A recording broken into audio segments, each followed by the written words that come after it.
understand. Like I always said little shit on the internet like, oh, I don't see how dads can't be in they son life for this and that. It be the mom, bro. It don't even be the dads for real. Like the dads want to be there, but if the mom ain't don't want you to be there, you can't be there. Like I was there the whole process, pulling his head out, everything. Like I should have just as much say so as possible. It's not cool, bro. Today, we've got some real talk coming your way. We've got DDG speaking on how mothers play a role in keeping dads out of their kids' lives. And we've also got Boozy addressing the whole gay baiting thing. We're diving deep into the drama with Don Robinson's ex-husband, and Ashanti talks about spinning the block. Let's get into it. I don't like the people who capitalize and off the gay people who are not even gay.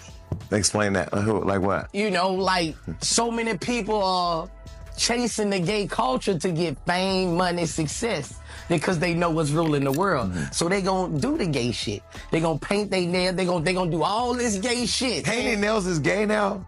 It's what you look at it like. You know what I'm saying? I'm not gonna speak. I know in the hood. You're speaking where I'm from. For where you're from. Where I'm from. Yes. I always say, what would my brothers do? If you're new here, don't forget to hit that like button and subscribe if you're enjoying the content. Also, that notification bell, it's waiting for your tap. Let's jump in.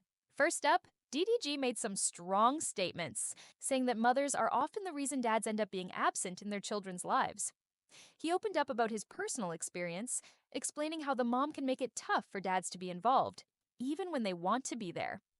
Take a listen to what he had to say. So I'm from there, like you. Do you think? But do you? That's crazy. Why are you doing it? Do you think the gay baiting? Did you do it when you were kids? Do you think the? Why are you doing it now? Because it's a movement. Do you think the gay baiting is the new thing? Like that's. I mean, you can gay. Okay? Just think. You gay baiting and you slanging ass. Everybody double dipping. You're playing basketball. You're already making millions. Now you want paint everything. You want eyelashes. The next endorsements, these fucking football players and rappers gonna wear eyelashes. But some of them might be gay on the low, though. There are some That's rappers. What I'm telling you. Boosie, you know some of your. DDG, I understand people online saying, how can dads not be there? But honestly, it's the mom. It's not always the dads. The dads want to be there, but if the mom doesn't want you there, you're stuck.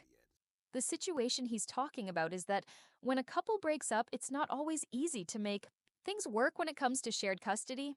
Even 50-50 can be tough when the child's with one parent for a good chunk of time.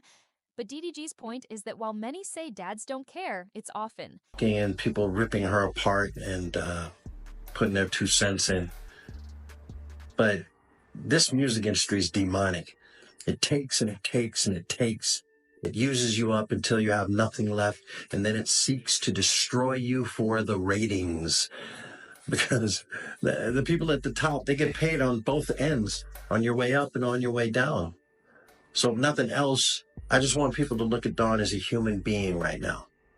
I know Jermaine Dupri seems to feel like maybe this might be a hoax that she's doing or some kind of publicity stunt. Slim Thug had a more human take on what's happening, but those are men. What do y'all think about this? Do you agree with DDG? Ladies, be honest. Is it really that hard to let the dad be involved? Guys, how do you feel about it? Next up, Boosie sat down with Jazz and discussed the idea of gay baiting. He explained how some people in the entertainment world pretend. What I want you to understand is that this is a woman. And while we can bounce back and end up in a position like I'm in right now, I'm an executive for Hilton. I make over $500,000 a year. Not everybody can do that shit without some help. So maybe you could call it survivor's guilt or whatever the fuck you want to call it. But when I see my ex, somebody that had my heart at one point in my life struggling, I don't believe that bullshit about her wanting to do van life or be part of the gay community, not because they're actually gay, but to boost their fame and career. He gave some insight on how people may act a certain way just to secure endorsements and attention. Boozy. People are chasing the gay culture because they know it's trending. They'll do anything to get ahead, like painting nails, doing stuff that's considered gay just to get the money and the fame.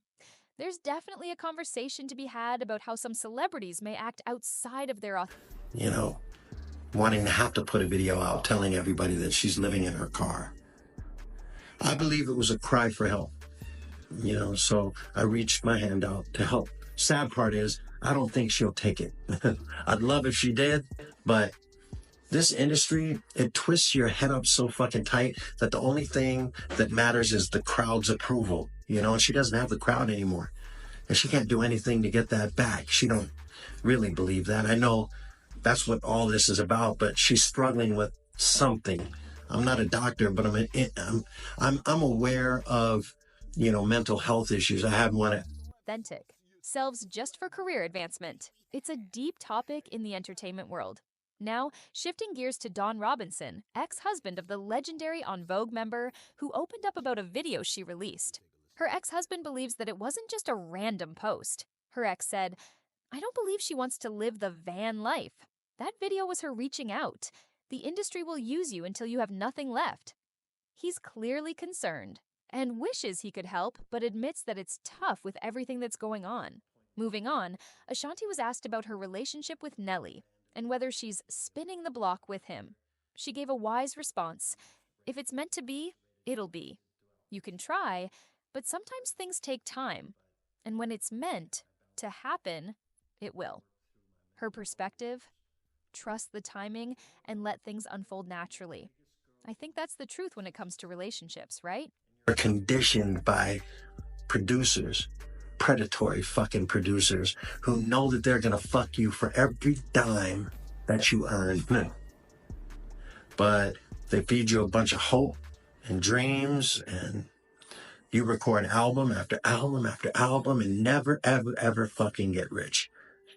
Now you're older and the radio stations, they don't want to really play your new music. They don't want to play your music videos. They don't want nothing to do with you. They didn't get your big shot to put out your solo album. The bills start piling up. The shows start drying up. And you're getting older still. Kind of doing this in my own life, Ashanti. Spinning that block. Now, you have successfully spun it. I have not yet. Okay. We might try to get there. It's under construction? It's under construction. The block isn't spun. It's under construction. It's under construction. Under these little pearls. You know, we have to pull it out at some point. So, you know, what is one tactic you can give for us at Home at Revolt that is a successful way to how to spin that block? I would say, again, be true to yourself. Mm-hmm. You know what you feel. Okay. You know what I mean? You can't force it. What's meant to be will always be, regardless of time, regardless of whatever. When it's meant to be, it'll be. And you gotta rely, you have to trust that. That's so true. Obviously, I'm a testament to that. Yes, okay. The boss in the game, Ricky Rose. How many niggas scream free Lil Durk at that Rolling Loud? How many? All right now, for y'all young hustlers, y'all gotta learn how to do roofing. Y'all gotta learn how to lay marble floors. You gotta learn how to do the plumbing. This is multiple $1 million game, multiple $1 million game. I'm walking up on these real estate sites. I see very few brothers that's on the roofs, that's doing the plumbing, that's doing the drywall, that's doing the electricity. It's a lot of money in that. Once again, how many people said free Lil Durk at Rolling Loud?